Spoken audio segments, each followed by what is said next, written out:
نمسکار باش گهدار و تماشاوان بویر اف ام خلک کنوش برنامه پیوا جویا کوچ برکی آنگو مسیرت مخترب دوی برنامه ده ام بحثا سرپیهاتی چیروکا کوچ برکی سرکفتی دکن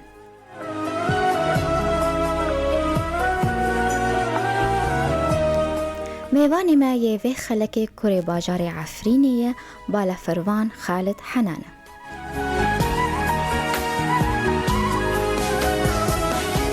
و ایرو خلکما و بزمانی عربی بج بگو میوانی ما بهتر بر صفا خوابده. مساء الخير سيد خالد، أهلا وسهلا فيك برنامج مسيرة مغترب. مساء النور، أهلا وسهلا. أهلا. بالبداية كابتن خالد، لو تحكي لنا عن الفترة التي قضيتها بسوريا قبل ما تسافر، طفولتك، دراستك، عملك. أنا خلصت بكالوريا بسوريا، أخذت البكالوريا وبعدين طلعت على بيروت على لبنان. اشتغلت هنيك بشركة طيران بشحن وما شحن وشارتر وهالقصص. بعدين اشتغلت بشركة أجنحة الشام، تأسست شركة أجنحة الشام للطيران. بوالدي أنا طيار كان بالسورية واشتغل هو بيستلم إدارة أجنحة الشام، فاشتغلت كمان بأجنحة الشام. سيد خالد، اشتغلت قبل ما فترة نحكي سنة ونص عن سنتين. سفرك للبنان، حابة تحكي لنا عن طفولتك بعفرين، كيف كانت دراستك قبل ما توصل للبكالوريا؟ تحكي هيك لمحة عن حالك. تمام. أنا خليت بحلب بعفرين. بعدين الوالد كمان قلت لك طيار بالطيران كان، فبحكم شغله اضطرينا ننتقل على العيشة لدمشق. عشنا بالشام ويعني عشت بالشام. أنا بصراحة يعني عفرين كنت روح يعني، بس إنه أكثر فترة إقامتي كانت بدمشق بالشام. نعم. خلصت هيك دراستي بدمشق، درست بدمشق، عشت بضاحية اسمها ضاحية باسل الأسد على طريق المطار هي. بعدين درست بالتاسع درسته بعفرين ورجعت نقلت على الشام. كمان كفيت دراستي ب10 11 بكالوريا كمان بالشام. نعم، حصلت على شهادة البكالوريا. شو سبب عدم إكمال دراستك بسوريا؟ ما كملت جامعة؟ ما كملت جامعة لأنه أنا يعني بدي الطيران، والطيران هو يعني ما شرط، مو يعني مو شرط من شروطه انك انت تكوني خريجة جامعية يعني. لا، هو تكوني دارسة ثانوية يمشي الحال يعني. الجامعة مو شرط من شروط الطيران، لأنه هو عبارة عن دراسة لحاله، مثل أي فرع جامعي يعني. هي عبارة عن جامعة أكاديمية وأنت بتختصي تدرسي فيها سنة سنتين يعني. نعم. أحد شروطه مو إنك تكوني دارسة جامعة. نعم. سبب اختيارك كدولة لبنان للهجرة، وبأي سنة سافرت؟ سافرت على لبنان، والله ما متذكر بالضبط، بس يمكن 2007 2008 هيك شيء. مالي متذكر بالضبط كان يعني الصراحة. وبعدين أجنحة الشام، وبعدين طلعت من أجنحة الشام راسلت أكاديمية بجنوب أفريقيا. سبب اختياري دراسة طيران بجنوب أفريقيا لأن جنوب أفريقيا تعتبر من يعني الدول القوية نعم. بالرخص اللي بتعطيها للطيران، مو مثل باقي الدول يعني. هلا أوروبا أقوى شيء، بعد تجي عندك جنوب أفريقيا. أوروبا كان صعب شوي إني أطلع عليها. أوروبا بسبب الجو تبعها كثير صعب الطيران فيها يعني. الجو دائما هنيك غيم وشتاء فصعبة نوعا ما يعني. الدراسة يعني بتاخذ وقت أكثر من باقي البلدان بحكم نعم. الطبيعة اللي هنيك. نعم. اخترت جنوب أفريقيا لأنه بلد قوي ودراسة الطيران فيه قوية يعني، بيعطوا رخص قوية. وراسلت أكاديمية هنيك وطلعت على جنوب أفريقيا. طلعت على جنوب أفريقيا بسنة 2017 هيك تقريبا، نعم. 2017 2018. هل اخترت دراسة الطيران كمحبة ولا لأنه الوالد طيار؟ لا، اخترت أكيد عن محبة يعني، لأنه نعم. إذا شيء أنت ما بتحبيه ما رح تقدري تبدعي فيه أبدا. حتى لو إنه والدي كان طيار، فأنا إذا هي الشغلة ما بحبها ما رح أقدر أبدع وأنجز فيها يعني. شيء ما بحبه ما رح أقدر أتقنه يعني بطريقة هيك مناسبة. ما راح اقدر ادي دوري ادي واجبي فيه، لانه انا الشغله ما بحبها، انا يعني ما فيني اعمل شيء غصبا عني، لا مهنه بحبها ولانه الوالد اختار كمان. نعم، هذا التخصص نادر بين أكراد سوريا، يا ترى شو السبب؟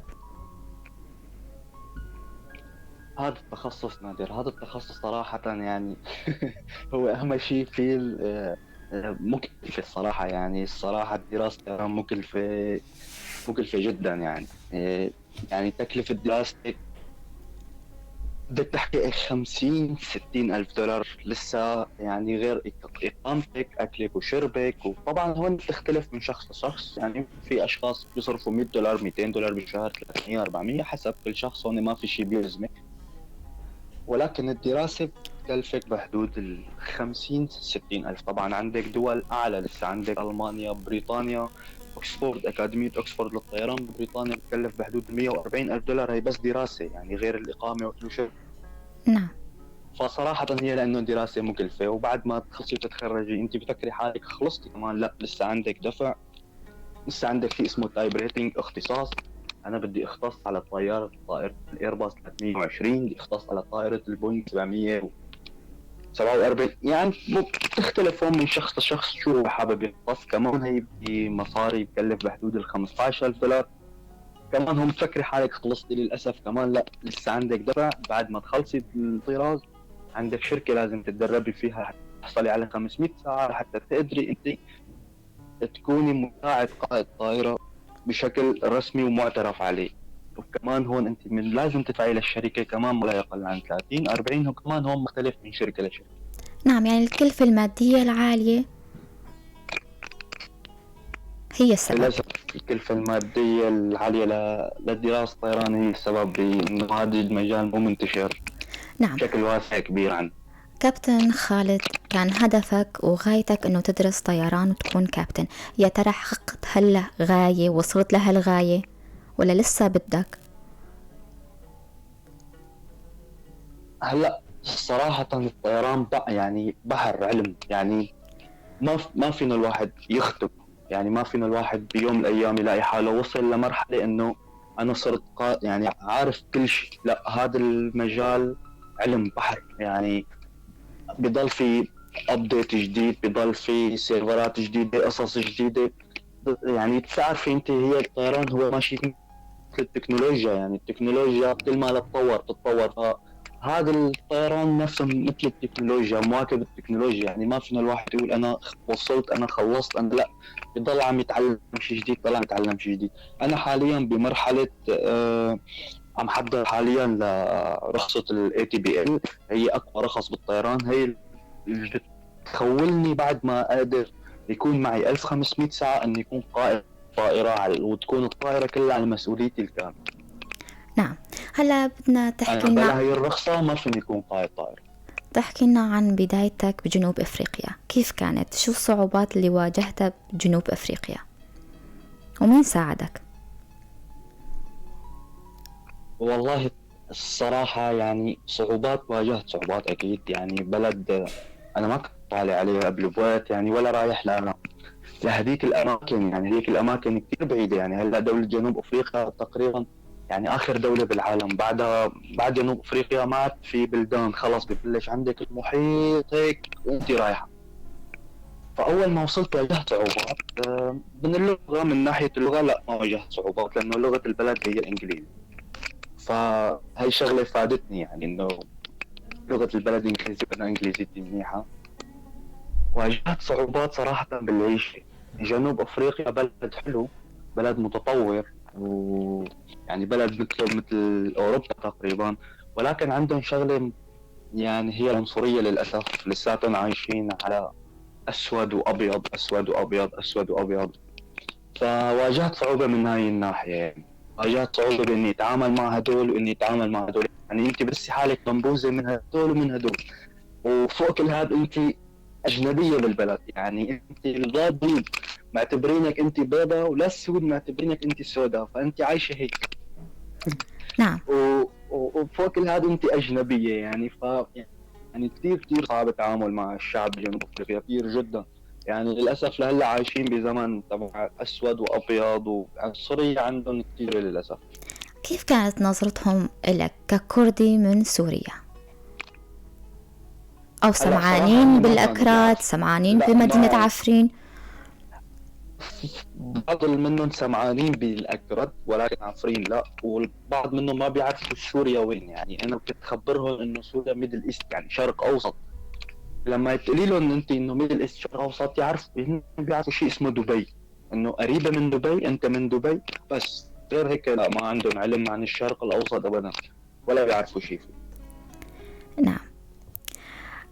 كابتن خالد، شو هي أبرز مؤهلات الطيار، أو أبرز الأمور والشروط اللي لازم تتوفر بالشخص مشان يكون طيار؟ أهم شيء في الطيران الصحة، يكون خالي من الأمراض. يعني سكر وما سكر وهالقصص لا، ما لازم تكون موجودة فيه. النظارات يعني شيء بسيط، ما يكون يعني ما بيشوف كثير البعيد وعن قريب والمدى وهالقصص. هاي أهم شيء. الصحة، تكون صحته وعافيته يعني الحمد لله تكون تمام. وإنجليزي، لغة الطيران إنجليزي، لأن يعني قد ما كان الشخص بيعرف لغات هذا كله بفيده لإله. هذا شيء إنجاز هو عامله لحاله.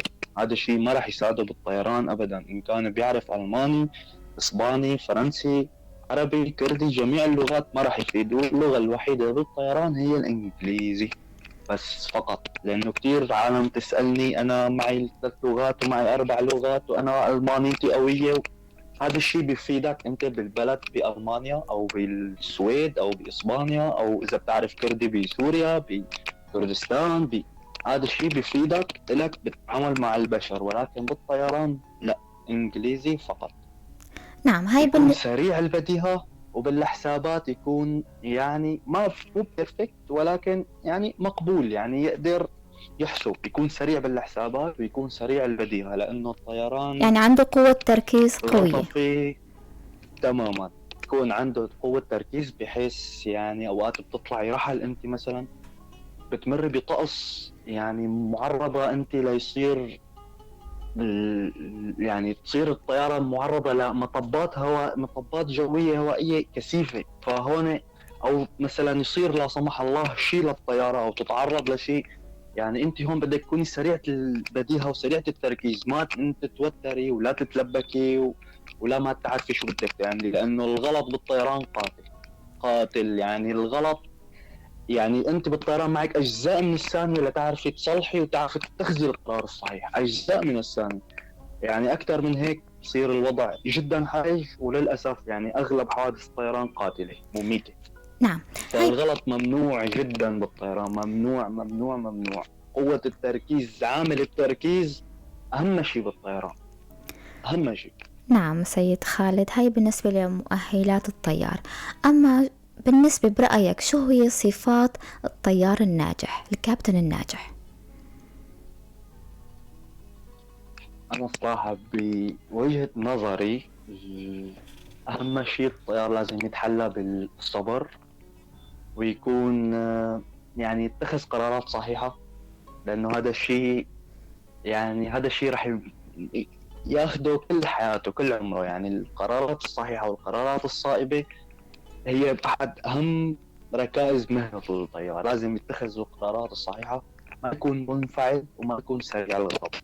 لازم يكون شخص هادي رايق، ويعرف يتعامل يعني مع الجميع البشر وقد ما انضغط قد ما انضغط يقدر يمتص ويعرف يتعامل مع العالم.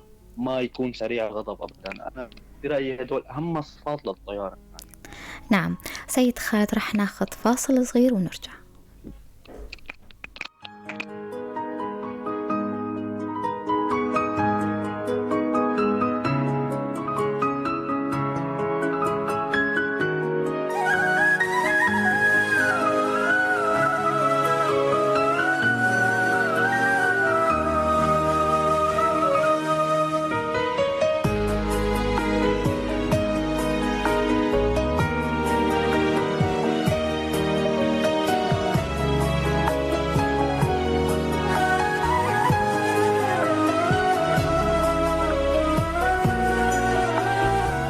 جاركدنهن بخير هاتنا قهدر وتماشوانين بوير اف ام دي خلا كانوا برنامج بيفاجويا كوتش بركي ميواني خلا كاما بالا فرفان خالد حنان.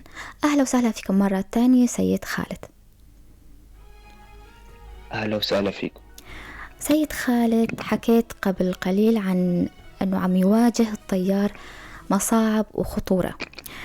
أن تكون طيار يعني أنك راح تقارع الخطر، تقارع الموت في كل رحلة جوية.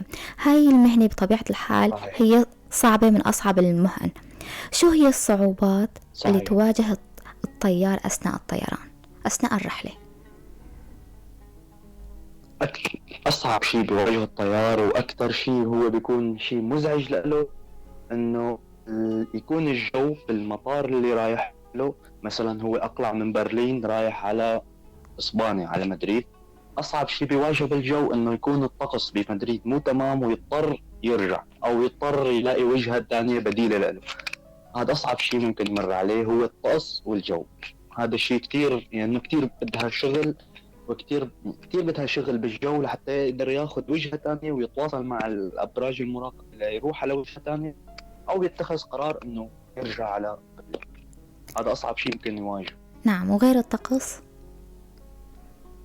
غير الطقس يعني ما في شيء صعب ممكن يواجهه غير إذا كان معرض للسفر كتير، يعني ينضغط بساعات طيران ما ياخذ راحته الكافية على الأرض. في بعض الشركات بتضغط الطيارين تبعها إنه يطيروا أكثر، وهذا الشيء ما كتير مريح للطيار. وهذا الشيء يعني هذا الشيء ممكن يعرض للخطر، لأنه ممكن لأن الطيار هو بالنهاية كائن بشري مثل أي شخص، يعني ما إنه آلة هو طايرة بالجو، لا يعني هو كمان بده راحة، بده ساعات نوم كافية، بده يكون مرتاح، ما في شيء شاغل باله. يعني هو كائن مثل أي حد بيتعرض لمواقف في الحياة، بفكر بأهله، إذا عنده عيلة بزوج بأولاده بكذا، فهذا الشيء كله بيأثر عليه، فهو غير قادر على إنه ينفذ أكثر رحلة باليوم. في بعض الشركات بتلزم الطيارين إنه ينفذوا أكثر من رحلة باليوم، هذا الشيء خطأ. هذا الشيء الطيار بيتعرض له وشيء صعب ممكن يواجهه بالجو. يعني هو بيكون متوتر وما له نايم، ما له آخذ ساعات النوم الكافية له، ممكن يعرض للخطر. هذا هو ما عم يعرض حاله للخطر، وعم يعرض للأسف مو لا يقل عن 150 شخص للخطر معه. هذا شيء خطأ. نعم. كابتن خالد، حتى الآن شو هي الشهادات اللي حصلت عليها؟ أنا حصلت على Private Pilot License PPL، حصلت على Night Rating طيران ليلي، وحصلت على CPL Commercial Pilot License، وحاليا أنا محضر لل ATPL اللي هي أقوى رخص بالطيران، هي اللي بتخولني إني أكون قائد طائرة وصل لأعلى مستوى بالطيران. وإمتى راح تحصل على هالشهادة؟ إن شاء الله محضر لها، بس المشكلة يعني كورونا للأسف شفت يعني عطلت العالم كثير، وللأسف عطلتني كثير عن هي القصة يعني. ولكن يعني إن شاء الله 5-6 شهور نعم بكون حاصل عليها. كابتن خالد، لو نحكي عن عملك بين لبنان وجنوب أفريقيا، شو هو الاختلاف بينهم؟ العمل بجنوب أفريقيا أنا كنت طيار. العمل ببيروت كنت أشتغل بشحن طائرات، يعني الطيارات هي عبارة عن بس الشحن. أنا ما كنت سوق للطيارة، أنا كان وظيفتي على الأرض إني شوف قديش الطيارة شو راح تحمل، قديش الوزن، حضر هالإجراءات هي بولس الشحن وهالقصص هي. كان وظيفتي إني أحضرهم مشان الطيارة تقدر تأخذ هاي الشحنة تنقلها. كان عملي على الأرض. لكن جنوب أفريقيا أنا يعني صرت بقودة للطائرة، هذا الفرق. أنا هون كان شغلي على الأرض، هون صار شغلي بالجو. نعم، هاي من ناحية عملك. لو نحكي عن ناحية المهنية، ناحية أنه الطيران بلبنان كيف هي وبسوريا وبجنوب أفريقيا، شو بيختلفوا عن بعض؟ بيختلفوا عن بعض يعني بكثير اشياء. يعني هون كان شيء، وهون كان شيء، وهون كان شيء. يعني انا هون كنت مسؤول عن شيء، وهون صرت مسؤول عن شيء. ما عم بحكي عن عملك، ما عم بحكي عن عملك سيد خالد، عم بحكي بشكل عام عن الطيران السوري والطيران بجنوب أفريقيا؟ هلا الطيران عن سوريا عن جنوب افريقيا اكيد بيختلف كثير. يعني سوريا بسبب الاحداث وبسبب الازمه مرت بظروف صعبه، يعني الطيران فيها يعني في اليوم يا بتطلع طياره يا ما بتطلع.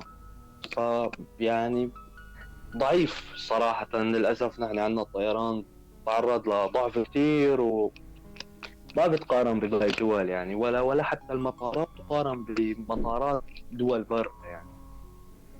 نعم، من ناحية الدقة والعمل. من ناحيه في يعني دقه الوقت، دقه وصول الطياره، دقه الاقلاع. يعني للاسف كل شيء يعني مطارات برا لا تقارن بعنها ابدا نعم. ابدا. يا ترى رغبتك وتفوقك بدراستك لوحدك كانت السبب بنجاحك، أو لأنه دوافع تانية كانت لسبب النجاح كإصرارك أو لا إرادتك؟ رغبتك. رغب رغبتي واصراري. يعني واجهت صعوبات اكيد، طبعا ما فيني اقول اني وصلت انا بسهوله وهيك بشربة مي. لا، واجهت صعوبات اكيد، واجهت ضغوطات يعني واجهت كثير صعوبات كثير بالطيران. يعني قلت لك ما شيء سهل ولا شيء مستحيل. يعني ما شيء سهل انك تحصل عليه بسهوله، ولا شيء صعب كثير انه لدرجه انه مستحيل انه شو. نعم. مشاريع وأعمال كابتن خالد في الأيام القادمة؟ بده جهد، بده تعب، بده اصرار. بدي المشاريع، شو عندك مشاريع وأعمال؟ مشاريع واعمال حاليا. مشروعي الوحيد هو هي الرخصه اللي عم احضر لها. بعد ما احصل على هاي الرخصه لسه ما فكرت الصراحه. ليش اشوف يعني حسب الظروف لوين رايحه، حسب العالم لوين رايح. خصوصا لا يعني فيروس كورونا كثير اثر على الطيران خصيصا. يعني كثير اثر على الطيران، يعني صار الطيران جدا ضعيف. يعني اذا كان يطلع باليوم 10 رحل صار تطلع رحله او رحلتين. نعم. راح يجي يوم وترجع تستقر بسوريا، ترجع لروج آبا لمدينتك عفرين، شو ممكن تقدم لبلدك في حال رجعت؟ هلا هذا السؤال. المشكله بالطيران للاسف ما في استقرار. يعني ما في استقرار ابدا. ما في بلد انت ممكن تكوني مستقره فيه. الطيران هو وين رايحه الطياره انت معها. يعني انا طلعت من سوريا رايح على بيروت، انا مع الطياره على بيروت. نعم. بعد بيروت رايحه على دبي، انا مع الطياره على دبي. استقرار بالطيران ما في. يعني بدك تفتي، بدك تكوني متنقله يعني من هون لهون، من هون لهون، من هون لهون. الطيران تستقري فيه بعد ما تخلص، يعني توصلي لسن التقاعد مثلا، او سن خلص انت تفتي ما عاد قادره تقدمي واجبك بالطيران. فانا لازم استقر هون. ممكن تستقري وترجعي تشوفي انت وين بتحبي تعيشي وتعيشي، واذا حابه تعملي شيء وتقدمي شيء تقدمي. انا عن حالي يعني اذا وصلت لهالمرحله ممكن اقدم كثير. يعني ممكن حاول اني اقدر يعني مشروع الطيران حاول استغله كثير بروجافا وبعفريت. ممكن اني افتح مركز تدريب. يعني ممكن اني اعرف عالم اكثر على هذا المجال. ممكن اني احاول اسعى لاعمل اكاديميه. طبعا اذا قدرت على هذا الشيء، هذا احد مشاريعي ان شاء الله. اذا وصلت لهذا السن وتقاعدت واستقريت بعفرين حكيت عن حابب اني حكيت عن التقاعد. العالم تعرف عن هذا المجال اكثر وتتوسع عن هذا المجال. حكيت عن التقاعد سيد خالد، يا ترى في عمر محدد للكابتن للطيار؟ كابتن الطيار بالتقاعد يعني لأي عمر؟ 80. ولكن ما في عمر بيلزمه بالتقاعد للطيار. الشيء اللي بيلزمه بالتقاعد هو يكون يعني حريته الشخصية، يقدم استقالة تقاعد ما بده يكفي طيران، أو إذا تعرض ل وعكة صحية. يعني صحته صايرة غير قادرة عن هو يتابع ممارسة هذا العمل. ولكن سن محدد قليل. يعني قليل الشركات اللي بتحط سن محدد انه بعمر 60 لازم تطلع تقاعد. لا بالعكس، لانه الطيار كل ما كبر سنا زادت خبرته اكثر. فالشركات بترغب بالطيارين كبار بالعمر، لانه الطيار الكبير بالعمر هذا عماد عن خبرة، يكون له خبرة وهي أكثر. خبرته بتحب تضل، أيوة خبرة أكثر، بتحب تضل مستغل الخبرة تبعه يعني. نعم. عام 2018 تأسست شركة فلاي أربيل بإقليم كردستان كأول شركة طيران كردية. لو يجي يوم وتأسست شركة طيران في روج أباي كردستان، راح يكون كابتن خالد كابتن هالشركة؟ إن شاء الله، أكيد أكيد. إن شاء الله. شو بتنصح الشباب الكرد اللي بأوروبا؟ بنصحهم يجتهدوا على حالهم، لأنه يعني ما في أحلى من الواحد يعمل شيء بحياته، إن كان طيران وإن كان غير طيران. يعني ما في أحلى من الإنسان لما يوصل لمرحلة أنجز حياته، عمل شيء لحاله، عمل شيء لحياته وأبدع بحياته. يعني ما قضى حياته ما عمل شيء. طبعا يعني يبقى هذا الشيء، هذا شعور كثير حلو، شعور لا يوصف يعني، إن كان طيران وإن كان غير طيران. وما شاء الله يعني نحن شبابنا وبناتنا يعني مبدعين برا، يعني أطباء وصيادلة ومهندسين وإلى آخره. يعني شعب مبدع، واللي مو قادر يدرس واللي مو بالدراسة يعني عم يفتح مشاريع، عم يعمل يعني، عم يحرك، عم يشيل، عم يحط. يعني شعبنا الحمد لله ما شعب تنبل، ما شعب بيقعد وبيتكل على الدول تعطيه مصاري ليعيش، لا. احنا شعب نعم. يعني هذا اللي عم شوفه انا صراحة على النت، على السوشيال ميديا، هذا اللي عم شوفه. شعب عم يعمل، عم يشيل وعم يحط، عم يبدع ما شاء الله. بتنصحهم يدرسوا طيران؟ اكيد اكيد، اذا في رغبة طبعا، اذا في رغبة اكيد. لانه اذا ما في رغبة لا، لان رح يكبوا مصاري على الفاضي، رح يدفعوا تكاليف عالية جدا وعلى الفاضي، ما رح يستفادوا ابدا. اذا في رغبة، نعم. اذا في محبة، اكيد طيران شيء حلو كثير. بنصح اي حابب وعنده رغبة كثير يفوت فيها طبعا. نعم. خالد، كلمة أخيرة نختم فيها حلقتنا.